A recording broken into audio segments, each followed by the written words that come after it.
Good morning, guys. I wanted to share with you little baby Easton. He's so cute. He just finished his millionth feeding. He has a ton of little mohawk hair, and I love him so, so much. He's just perfect. I love staring at his nose and his lips and his eyes and his ears. He's just so adorable. I'm a little rough looking right now. I just slept with my makeup on and just woke up every 2 to 3 hours, maybe slept like a couple of times, but very exhausted, but just getting used to the mom life now. So, but I wanted to share with you my crazy story.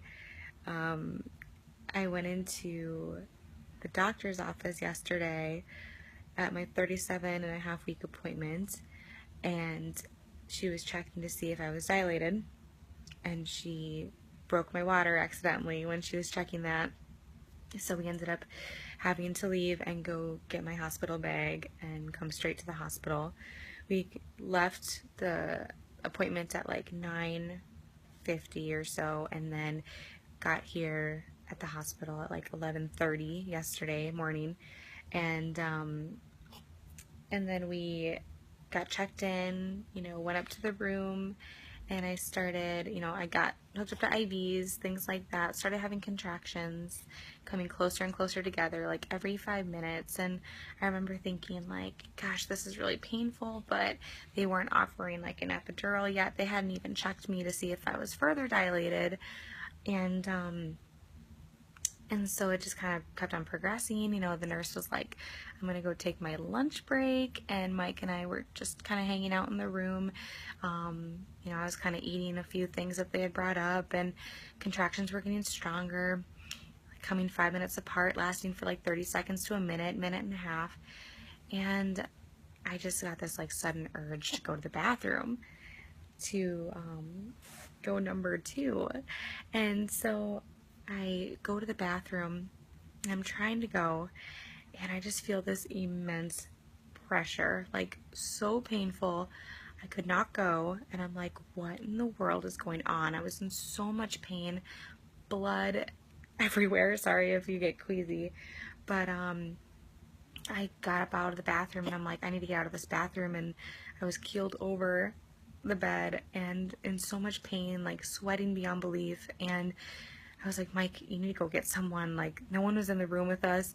It was just us. They were just planning on coming back to check on me in like a half hour after the lunch break to see, how I was doing. And they kind of nonchalantly came in. One nurse was like, oh, how are you? What's going on? And I'm like, I don't know what's going on. I feel like I need to go poop. But, and she's like, well, let's, sit down and check you. I'm sure you're fine, but just want to make sure, just in case.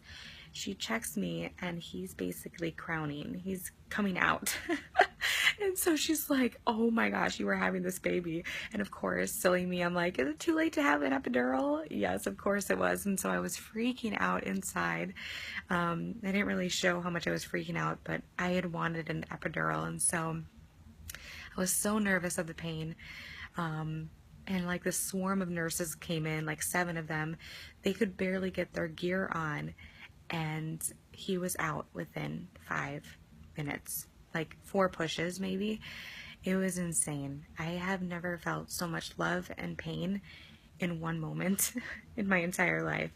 And not to scare you guys at all, but I could do it over again, that way. But it was definitely a crazy experience. And just seeing him come up out of me, and it's just the most amazing experience. I can't even explain it.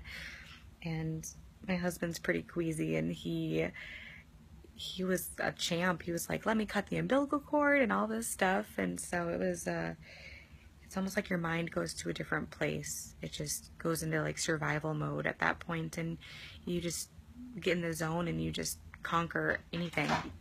So I wanted to share this with you guys, and thank you so much for the love and support. Mike's coming in with some coffee and breakfast. But yeah, love you guys. Talk to you soon.